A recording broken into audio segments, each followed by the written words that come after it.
everyone, Colleen here, coming to you from some other point in time to ask you for a little bit of help.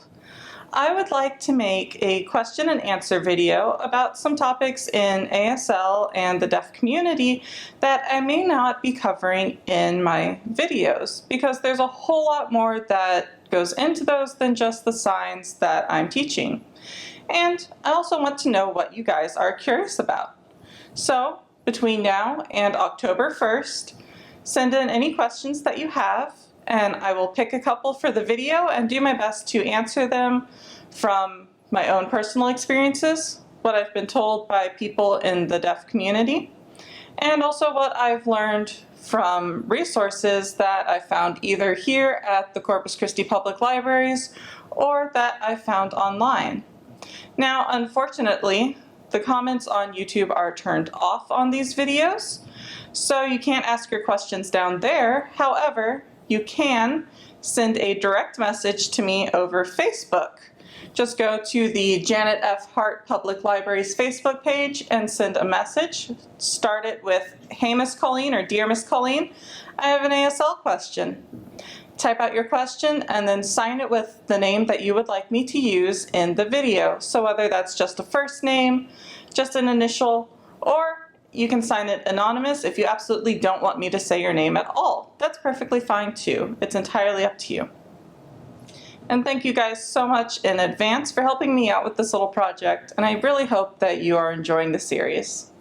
So without further ado, let's go ahead and hop over to Present Me and find out what we are learning about today.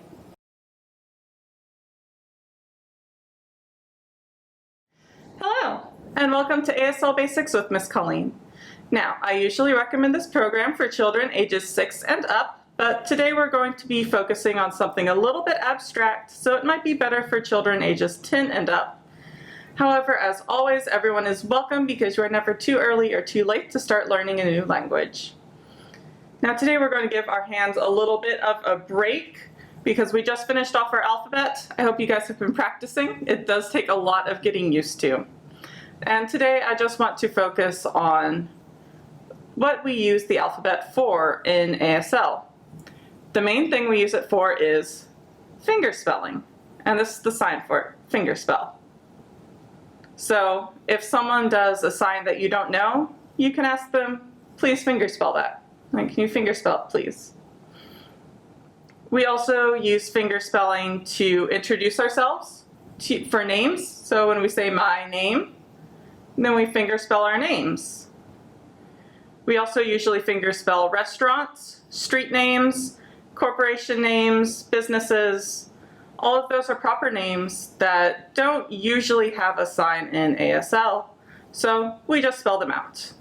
Which brings us to our second use of finger spelling, which is for spelling out words that don't have a sign in ASL. So these are usually things that are very complicated, like medications or medical conditions, things that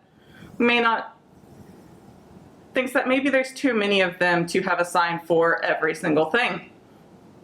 And also very simple things like our months of the year, which are very short, just 3 to 5 letters. We don't really need to have a sign for those. It's easy enough to just finger spell them out. And also for very specific things like certain shades of color, it's just easier to finger spell them than to try to combine a whole bunch of signs to describe what the color is.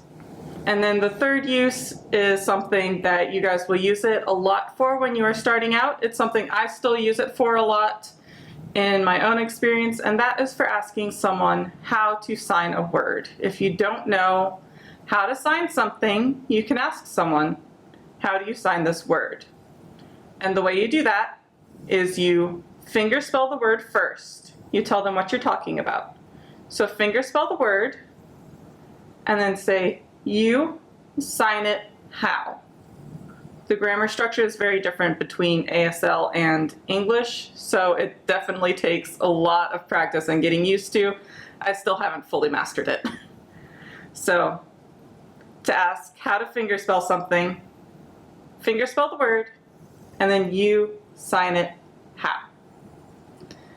Now, when you're fingerspelling, a couple things to keep in mind is you want to keep your hand in this small space. When you do that sign for fingerspelling, use that to find your comfort zone for actually spelling out words. You don't want to travel too far, you don't want to bounce or pulse too much, because even very small movements that feel very teeny tiny to you look much bigger to the person you're signing to.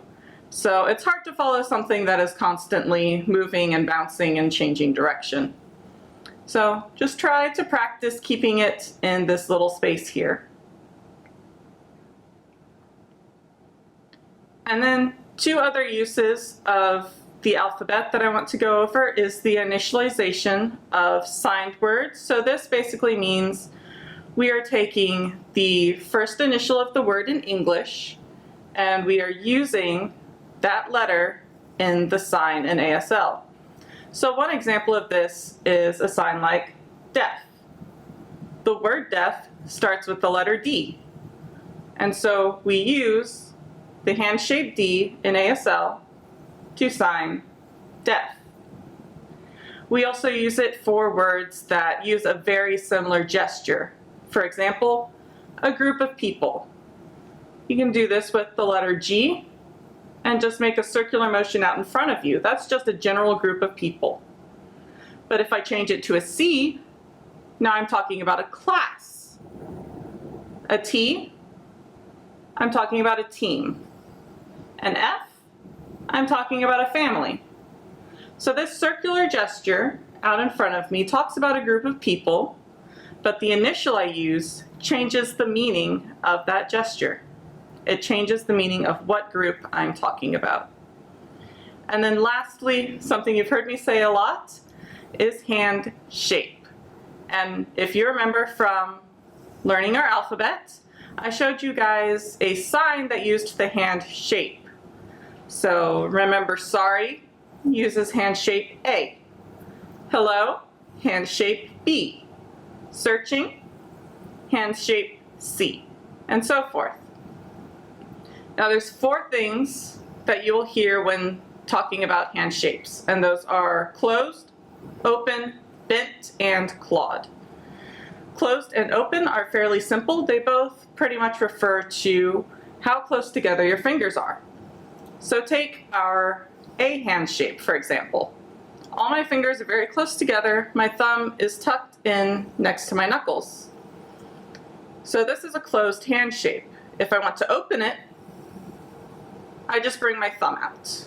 And now I have an open A. Another example, let's take our letter X. X is fairly open compared to A. My index finger is just curved a bit. Now if I want to do a closed X, all I do is curl my finger in a little bit more, and now it's closed. Same thing with our numbers.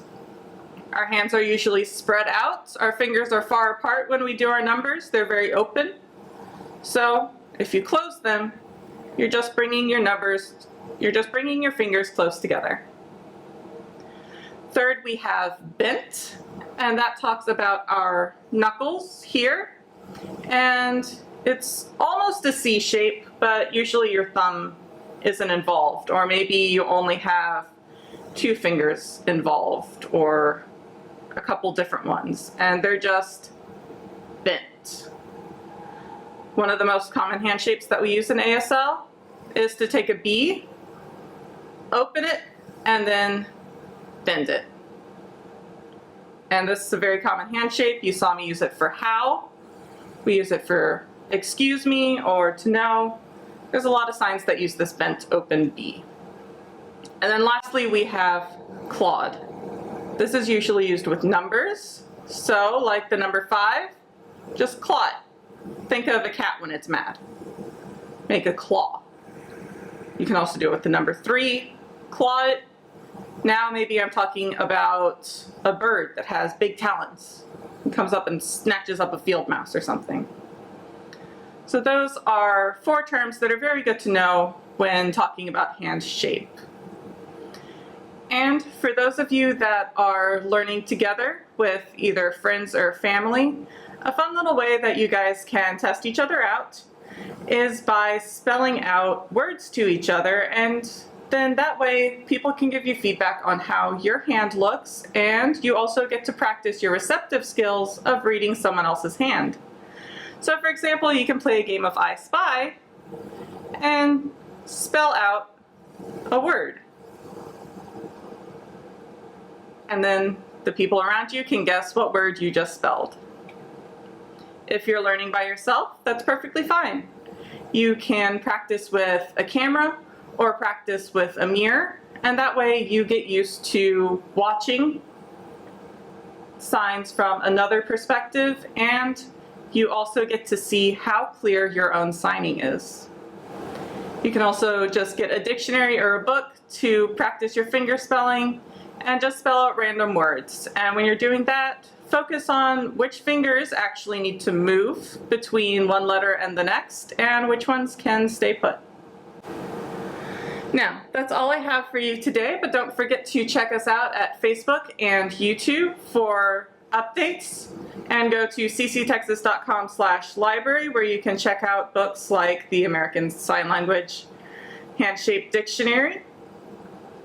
You can also see a full list of all of our virtual programs here at the Corpus Christi Public Libraries, and you can check out our online browsing feature with the new book alerts, author checks, and the book newsletter. And I hope to see you guys again soon. Bye-bye!